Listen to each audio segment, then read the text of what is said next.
ಕೋಪ ಎಂಬ ಕ್ರೋಧಾಗ್ನಿಯಲ್ಲಿ ಕಂಡು ಬಂದು ಹೋಗಬೇಕಾದ ನನ್ನ ಯದಾಳ ಸರ್ಪದಲ್ಲಿ ಬಿಸ್ಕುಟ್ಟಿ ಯಾರನೇ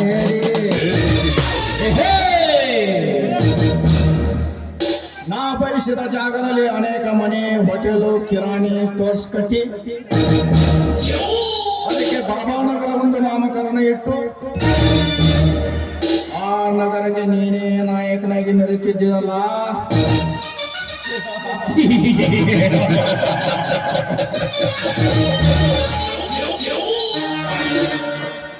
ಆದಷ್ಟು ಬೇಗ ನೀನು ಕೊಂದು ಈ ನಗರಕ್ಕೆ ನಾನೇ ನಾಯಕನಾಗದಿದ್ದರೆ ನನ್ನ ಹೆಸರು ಪ್ರಕಾಶ್ ಗೌಡನೇ ಅಲ್ಲ.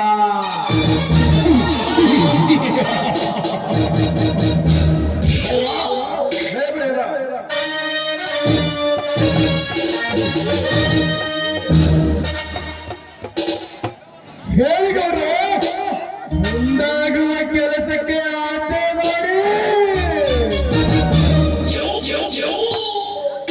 ರಾತ್ರಿ ವೇಳೆಯಲ್ಲಿ ರಾಕ್ಷಸರು ಉತ್ಪಾದನೆ ಆದಂತೆ ದಿನ ದಿನ ನನ್ನ ವೈರ್ಗಳ ಸಂಖ್ಯೆ ಬೆಟ್ಟದಂತಾಗಿ ನಿಂತಿದೆ. ಅವ್ರನ್ನೆಲ್ಲ ಹೇಗೆ ಧ್ವಂಸ ಮಾಡಬೇಕೆಂಬುದು ಬಾಯ್ಬಿಟ್ಟು ಇದೇ ಭೂಮಂಡಲದಲ್ಲಿ ಬರುವುದೆತ್ತ ಬಂಡ ವೈರಿಗಳನ್ನು ನಾಶ ಮಾಡಲೆಂದು ನಿಮ್ಮ ಆಜ್ಞೆ ಆದರೆ ಇವತ್ತೇ ಅವರನ್ನು ಹರಕೆ ಕುರಿಯಂತೆ ಕತ್ತರಿಸಿ ಬಿಡುವುದು. ಆ ಸಮಾಚಾರಕ್ಕೆ ಹೋದ ಶೆಟ್ಟಿ ಇನ್ನು ಏಕೆ ಬರಲಿಲ್ಲ?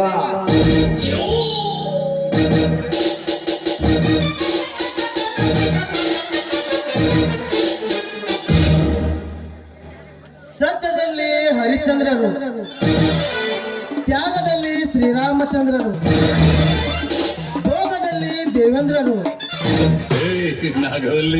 ಅಂದದಲ್ಲಿ ಸೂರ್ಯಚಂದ್ರರು ಆದ ಮಹಾನ್ ಪ್ರಕಾಶ್ ಗೌಡರಿಗೆ ಈ ಶೆಟ್ಟಿ ಮಾಡುವ 21 ನಮಸ್ಕಾರ ಗೌಡ್ರೆ, ನಮಸ್ಕಾರಗಳು. ಬೆಂಕಿ ಹಾಕು ನಿನ್ನ ನಮಸ್ಕಾರಕ್ಕೆ. ಸಮಾಚಾರ ತಿಳಿದುಕೊಂಡು ಬಾ ಅಂದರೆ ಕಳಿಸಿದರೆ ನಿನಗೆ ಸಮಯ ಇಲ್ಲವೇ? ನೋಡಿ ಗೌಡ್ರೆ, ನಾನೆಲ್ಲ ಅವಸರ ಮಾಡಿಬಿಡುತ್ತಿದ್ದೆ. ಆ ಹೊಸ ನಗರದಲ್ಲಿ ದಯಾನಂದ ಹಾಗೂ ಬಾಬಾಗೌಡರ ಮೆರವಣಿಗೆ ಮೇಲೆ ಕಟ್ಟೋದ್ ನೋಡಿ ನನ್ನ ಕಣ್ಣಿಗೆ ಚಕ್ರ ಬಂದು ಬಿಟ್ಟು ಅಲ್ಲೇ ಬಿದ್ದು ಬಿಟ್ಟೆ ಗೌಡ್ರೆ. ಏನು ಇಷ್ಟೊಂದು ಸೊಕ್ಕಿನಿಂದ ಮೆರಕತ್ರ ನನ್ನ ಕಡು ವೈರಿಗಳು? ಏನು ಹೇಳಿಗೌಡ್ರೆ ಅವರ ಸುದ್ದಿ? ಸಾಲಿಗೊಂದು ಹೋಟೆಲ್, ಕಿರಾಣ ಅಂಗಡಿ, ನಗರಕ್ಕೊಂದು ಆರೋಗ್ಯ ಕೇಂದ್ರ, ಸರ್ಕಾರಿ ಶಾಲೆ ಇವೆಲ್ಲ ನಿರ್ಮಾಣಕ್ಕೆ ಆ ದಯಾನಂದನೇ ಅಣೆಕಟ್ಟನೆಂದು ಜೈಕಾರ ಹಾಕುತ್ತಿದ್ದರು ಗೌಡ್ರೆ, ಜೈಕಾರ ಹಾಕುತ್ತಿದ್ದರು. ಶೆಟ್ಟಿ, ವೈರಿಗಳ ಸೂರಸ್ಥಾನ ಪ್ರಶಂಸೆ ಮಾಡಿ ನನ್ನ ಹೊಟ್ಟೆ ಉರಿಸಬೇಡ. ಅವ್ರನ್ನೆಲ್ಲ ಹೇಗೆ ಮಟ್ಟ ಹಾಕಬೇಕೆಂಬುದು ಬಾಯಿ ಬಿಟ್ಟು ಹೇಳು.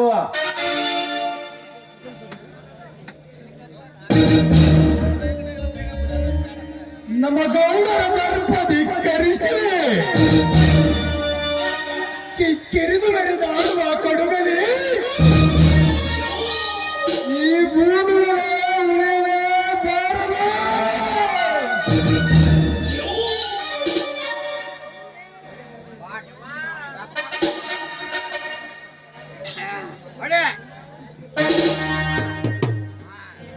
ಸಭಾಸ್ ಗೈರ ಸಭಾಸ್, ಈ ನಿನ್ನ ಧೈರ್ಯವನ್ನು ಮೆಚ್ಚಿದೆ.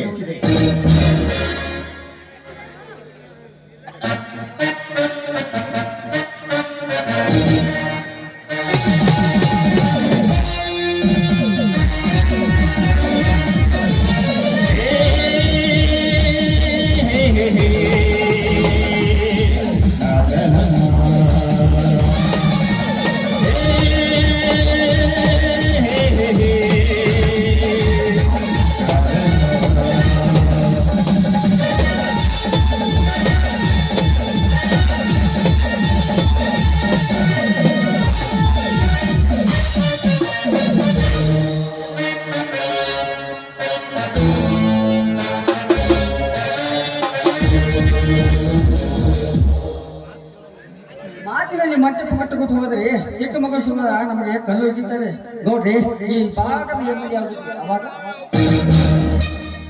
ಹೌದು ನರರಿ ಹೌದು. ಈ ನಿನ್ನ ಮಾತನ್ನು ನೆನೆಸಿಕೊಂಡರೆ ಈ ಕನಸಿನ ವಿಸ್ಮಯ ಲೋಕವೇ ಕಾಣುತ್ತದೆ. ದುಷ್ಯಂದು ಬುರಿಗೆರೆದ ಮೆರೆದ ನನ್ನ ತಂದೆ ಆತ್ಮಕ್ಕೆ ಶಾಂತಿ ಸಿಗಬೇಕಾದ್ರೆ ನಾನು ಈ ರಾಜ್ಯಕ್ಕೆ ಮಂತ್ರಿ ಆಗಲೇಬೇಕು. ನಿಮ್ ಸಹಾಯದಿಂದಲೇ ಅವರು ಒಬ್ಬೊಬ್ಬರನ್ನು ಸರ್ವನಾಶ ಮಾಡಿ ಈ ನಾಡಿಗೆ ನಾನು ಅಧಿಪತಿ ಆಗಲೇಬೇಕು.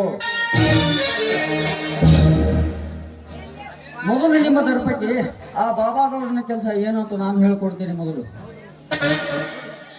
ಹೌದು ಗೌಡ, ನಗರ ಬಳಸಿರುವ ಸದ್ಯದ ಪರಿಸ್ಥಿತಿಯಲ್ಲಿ ನಾನೇ ಮೈಸೂರು ಮಹಾರಾಜನೆಂದು ಮಿಂಚುತ್ತಿರುವ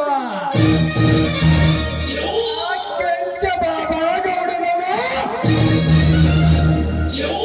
ಎಂದು ಕತ್ತಲೆ ಕಡೆಯದರೊಳಗೆ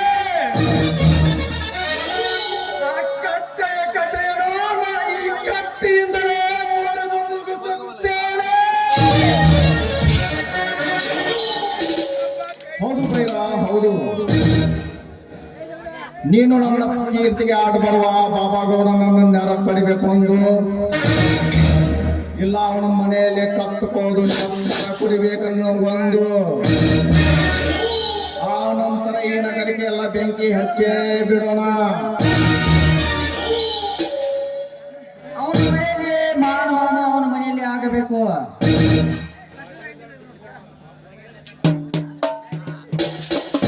ಶಿವನೇ ಶಂಭುಲಿಂಗ ಅಂದಂಗ ಗೌಡ್ರ, ಬರ್ತಾ ಬರ್ತಾ ನೀವು ನೀರು ಕುಡಿದು ಈಗ ಬೀರು ಕುಡಿಯೋಣ ಬನ್ರಿ ಗೌಡ್ರ.